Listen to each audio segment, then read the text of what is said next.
증인, 예. 제가 좀 묻겠습니다.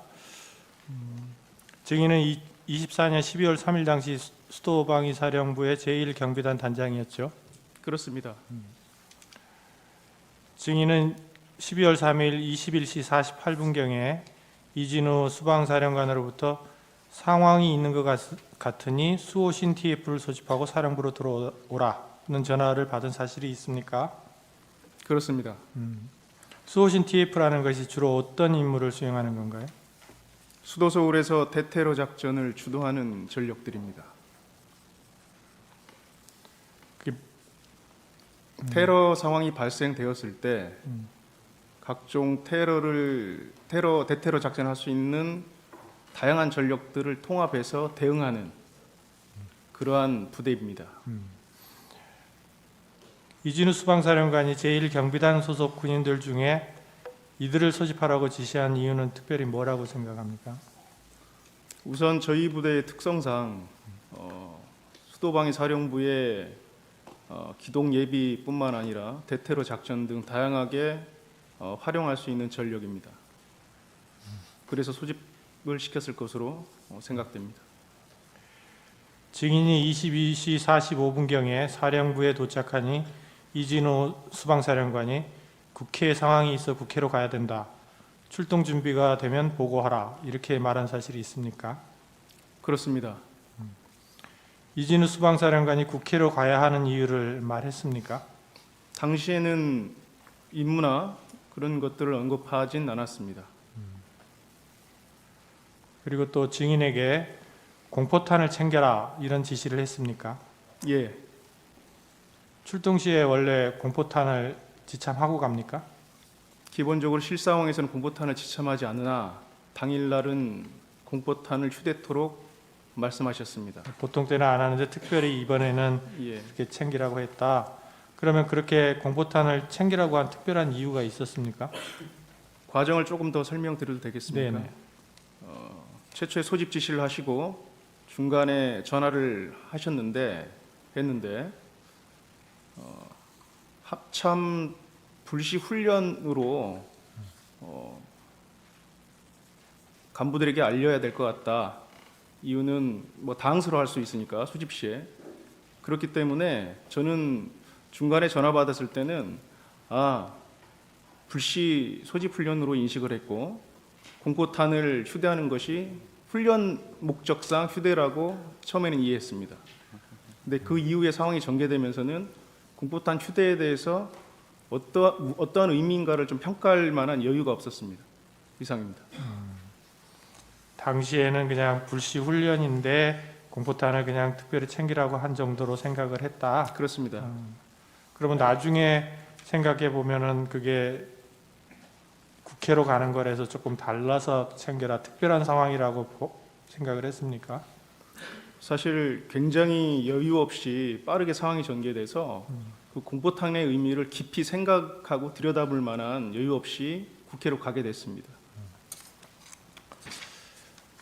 이제 11시경에 초동 조치부대의 출동 준비가 완료될 무렵에 네, 이진우 수방사령관이 증인에게 내가 먼저 국회로 출발해서 어떤 상황인지 보겠다. 부대가 현장에 도착하면 팀장으로 하여금 나에게 전화하라고 해라. 그러면 거기서 구체적인 임무와 역할을 알려주겠다. 라고 말하고 국회로 출발한 사실을 알고 있습니까? 예, 그렇게 했습니다. 평소 훈련 시에도 이와 같은 정도의 지시만을 받고 출동하는 상황도 예정이 있나요? 사실 훈련이나 실제 상황 시에는 어떤 임무를 분명히 사전에 고지하고 상황을 충분히 평가해서 어떠한 상황인지 알려준 이후에 거기에 대해서 계략적인 가용 시간을 활용해서 계획한 이후에 출동하게 되는데 이번과 같이 임무가 정확하게 부여되지 않은 상태에서 갑자기 이동하는 것은 상당히 이례적인 상황입니다. 그러면 왜 그런다고 생각을 했어요? 그때 이미 그 시간은 대통령님께서 비상계엄을 선포를 했고 저희에게 출동을 준비토록 사령관이 지시했기 때문에 그리고 또 사령관께서 직접 본인이 어떠한 임무인지를 확인하고 임무를 준다고 했기 때문에 다른 생각을 깊이 해볼 수는 없었습니다. 그러면 당시에는 사령관은 뭔가 뭐 장관이든 뭐 계엄사령관이든 뭔가 지시를 받았다라는 생각은 할 수 있었겠네요. 그 지시에 따라서 움직이는 거다라는, 그 지시에 따라 받고 또 증인한테 지시를 하는 거다, 이런 정도는 인식을 했겠네요. 예, 증인이 초동 조치부대가 출동하는 것을 확인하고 다시 사무실로 복귀한 뒤에 23시 17분경에 수방사 참모장으로부터 총기와 탄약은 차량에 두고 방탄 헬멧과 방탄복을 입고 3단 진압봉을 챙기도록 하라, 이런 지시를 받았습니까? 예, 그렇습니다. 국회에 이동하게 되면 총은 놓고 내려라고 하고 그러한 복장으로 3단 진압봉도 가져가라 그랬어요. 그렇습니다. 그래서 곧바로 화상회의를 통해서 각 대대장들에게 동일한 지시를 한 사실이 있습니까? 예,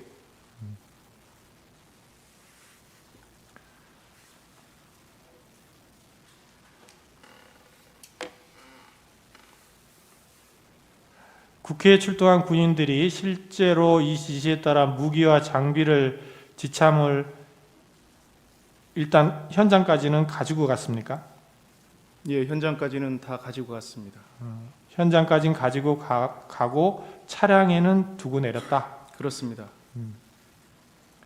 당시 국회로 출동했던 군인들의 총 인원수는 어떻게 됩니까? 총 136명입니다. 초동 조치부대가 국회 인근에 도착한 뒤에 해당 부대 팀장, 그러니까 지역대장들은 23시 40분경에 증인에게 전화를 해서 이진우 수방사령관에게 전화를 하였더니 국회 본청에 출입하는 인원을 통제하라는 지시를 하였다, 이렇게 보고한 사실이 있습니까? 예, 그렇습니다. 앞서 말씀드린 것처럼 사령관께서 먼저 가서 임무와 역할을 확인하고 초동조치부대 저희는 2개 팀이 있는데 그 초동조치부대 2개 팀을 먼저 출발시켜서 현장에 도착하면 그 팀장에게 직접 사령관께 전화를 해라라고 했습니다. 그때 임무를 팀장들이 받고 저한테 다시 백브리핑을 한 겁니다. 그리고 나서 23시 51분경에 이진우 수방사령관이 증인에게 전화로 경찰의 협조를 받아 국회 울타리 내부로 진입해라, 이렇게 지시를 했습니까? 아마 비슷한 시간대일 텐데 네. 저한테도 차후에 그러한 임무를 다시 한번 언급하시면서 경찰의 협조를 받아서 내부로 들어가라는 말씀을 하셨습니다. 그렇게 지시를 할 때 그 지시가 대통령이나 국방부 장관의 지시에 따른 것이다, 이런 말을 들은 사실은 없습니까?